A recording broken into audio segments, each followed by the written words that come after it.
Fala galera, você está ouvindo o BRF Futebol, seu podcast de Fantasy Futebol no Brasil.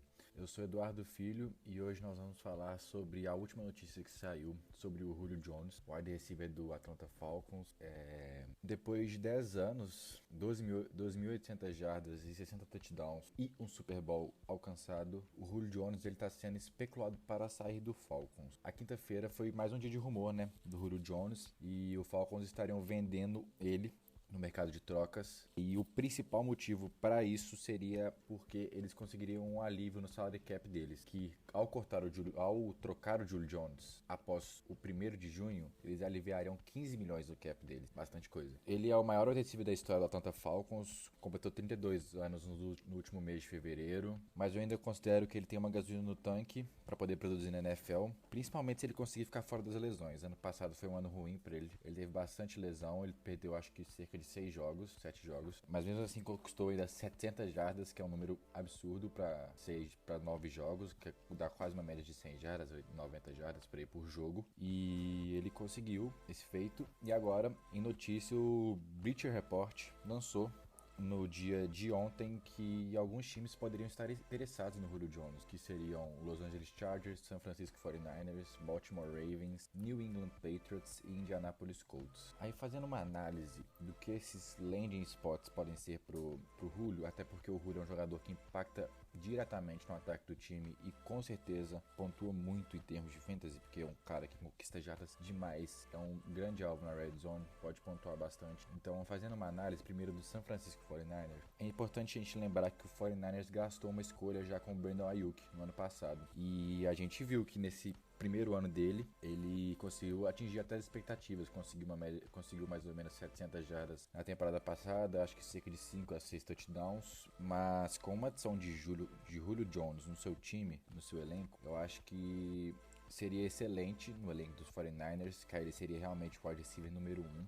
E o Niners ele precisa ter o entendimento que o Julio Jones ele ainda consegue produzir na NFL por pelo menos uns 2 anos. Ele tem 32, ele consegue produzir nessa temporada de 32 anos, na temporada de 33 também, acredito eu. E com isso aí os 49ers eles vão ter provavelmente um dos melhores grupos de recebedores, que seria o Julio Jones, o Brandon Ayuk, que só tem a evoluir, um jogador muito rápido, muito explosivo, e o George Kittle, que é pra muitos o melhor tight end da liga. Pra mim é o segundo, o Travis Kelce é o primeiro, mas pra muitos o melhor. E com certeza o Julio Jones estando no ataque, que é comandado pelo Kyle Shanahan, é basicamente sinônimo de produção. E o Julio Jones ele manteria esses números elevados que acompanhou bastante ele a carreira toda. 1.000 jardas basicamente todas as temporadas. Agora passando pro segundo landing spot, nós temos o Indianapolis Colts. Eles vão ter o retorno do T.Y. Hilton para essa temporada. Ele tinha virado free agent, mas renovou por um ano. Ainda tem o Michael Pittman Jr., que é agora um segundanista, veio da Universidade de USC, e o que a gente espera é que ele tenha uma evolução para essa próxima temporada, né? Mas quando se adiciona um Julio Jones, igual eu falei no 49ers, quando você adiciona um Julio Jones no seu grupo de recebedores, é muito bom. E você ainda tem um quarterback, você precisa recuperar ele agora para 2021. O Carson Wentz, você precisa de uma recuperação agora, 2021. Nada como ter um Julio Jones para ser um alvo ultramente confiável para o Carson Wentz. Só que a gente tem uma grande dúvida aí em Indianápolis, né? Porque o Indianápolis ele precisa renovar seus jovens jogadores na próxima temporada até 2023, que é o Darius Leonard, o Braden Smith e o Quentin Nelson, que são 3 importantíssimos jogadores, dois da linha ofensiva, que é talvez uma das regiões mais importantes para um time, uma das unidades mais importantes para um time. E quando você adquire um Julio Jones, você vem com um contrato de quase ou até 20 milhões de dólares.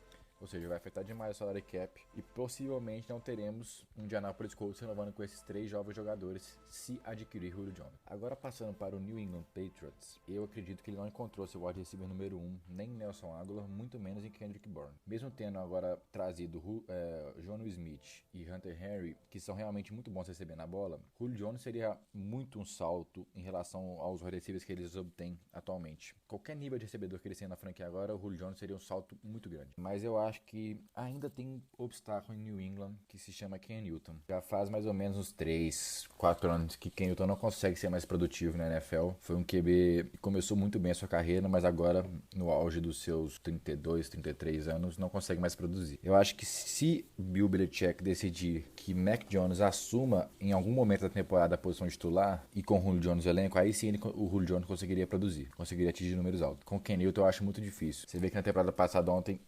passada ele só conseguiu ser efetivo correndo com a bola, que sempre foi uma grande arma no jogo dele. Passando a bola, ele foi terrível. Falando agora do Los Angeles Chargers, o Chargers seria, eu acho que um fit muito bom pro Julio Jones. Quando você forma uma dupla de wide receivers, Keenan Allen e Julio Jones, tem tudo pra dar certo. Seria a melhor dupla de recebedores da liga, com certeza. Keenan Allen é um dos recebedores mais subestimados da liga, pra mim. E tendo essa dupla, você só facilita a evolução de Justin Herbert, que é seu franchise QB. Então, eu acho que seria muito importante pro Chargers. O ataque ia se tornar um dos melhores da liga, mas pensando em termos de fantasy, o Julio Jones, eu acredito que ele ainda seria o wide receiver número 2. O Keenan Allen teria essa posição de número 1. O Keenan Allen jogou muito a temporada passada.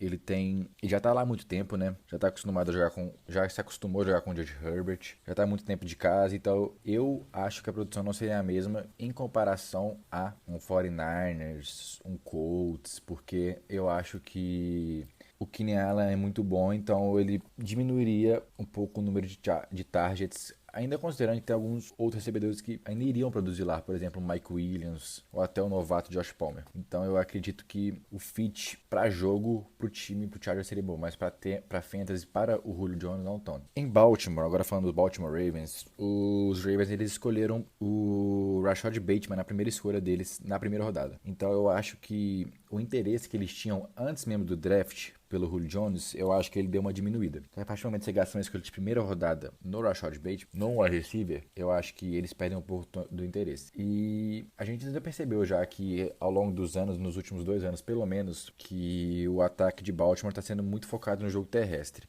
Acredito que foi há 2 anos que, em 2019, que eles foram o melhor ataque terrestre da liga, com o Mark Ingram jogando muito. Além de ter esse foco no jogo terrestre, eles ainda têm, como eu falei, Rashad Bateman draftado, tem Marquise Brown, que não é um recebedor pra lá de bom, mas é um recebedor ok, com velocidade, respeitável. E ainda tem o excelente tight end Mark Andrews. Ou seja, vai ter uma grande divisão de targets, muita boca para alimentar, num ataque que nem tem seu foco no jogo aéreo. Vai ter uma divisão numa coisa que não é foco deles. Eu acredito que o Julio Jones não seria um bom fit ali. Nem pro time, nem em valor de fantasy. Agora, pensando no valor do Julio Jones. Eu achei importante destacar primeiro, nessa questão de valor, que o Julio Jones, ele entrou na NFL em 2011. Então, pensando que um wide receiver vive o seu auge entre os 25 e 26 anos, lá para meados da década de 2010, 2015, 2016, ele estava no seu auge. E quem brigava com ele para assumir o posto de melhor wide receiver da liga? Nomes como Antonio Brown, Dez Bryant, AJ Green, Demaryius Thomas, eram esses mais ou menos os nomes que brigavam